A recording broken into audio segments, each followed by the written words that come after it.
দিরাই সাল্লা cultural and welfare association ইউকের ঈদ পুনর্মিলনী ও ফ্যামিলি গেট টুগেদার ওল্ডহ্যামে অনুষ্ঠিত হয়েছে। বিস্তারিত জানাচ্ছেন আমাদের ওল্ডহ্যাম প্রতিনিধি মোহাম্মদ শামীম আহমেদ।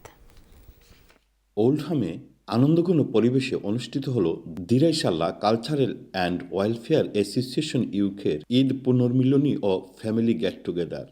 গেল মঙ্গলবার আয়োজিত এই অনুষ্ঠানে যুক্তরাজ্যের বিভিন্ন শহরে বসবাসরত বিপুল সংখ্যক দিরাই সাল্লাবাসী স্বতঃস্ফূর্তভাবে অংশগ্রহণ করেন। সংগঠনের সভাপতি মহিউদ্দিন জগনুর সভাপতিত্বে এবং সাধারণ সম্পাদক আজিজুর রহমান লিটনের সঞ্চালনায় অনুষ্ঠানের শুরুতেই পবিত্র কোরআন থেকে তেলাওয়াত করেন ডক্টর সৈয়দ মাসুক আহমেদ।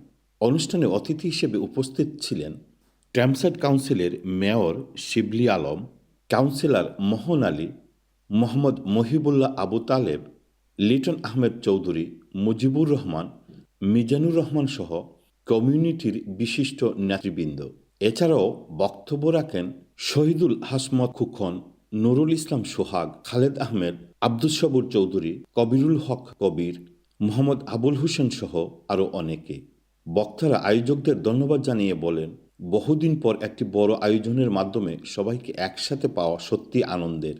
কমিউনিটির বন্ধন আরও শক্তিশালী করতে এ ধরনের উদ্যোগ অত্যন্ত প্রশংসনীয়।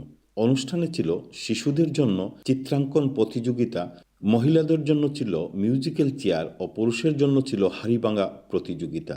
পাশাপাশি ছিল নানা বিনোদনমূলক আয়োজন। শেষ পর্যন্ত নৈশভোজ ও মনোজ্ঞ সাংস্কৃতিক পরিবেশনার মধ্য দিয়ে অনুষ্ঠানের সফল সমাপ্তি করা হয়।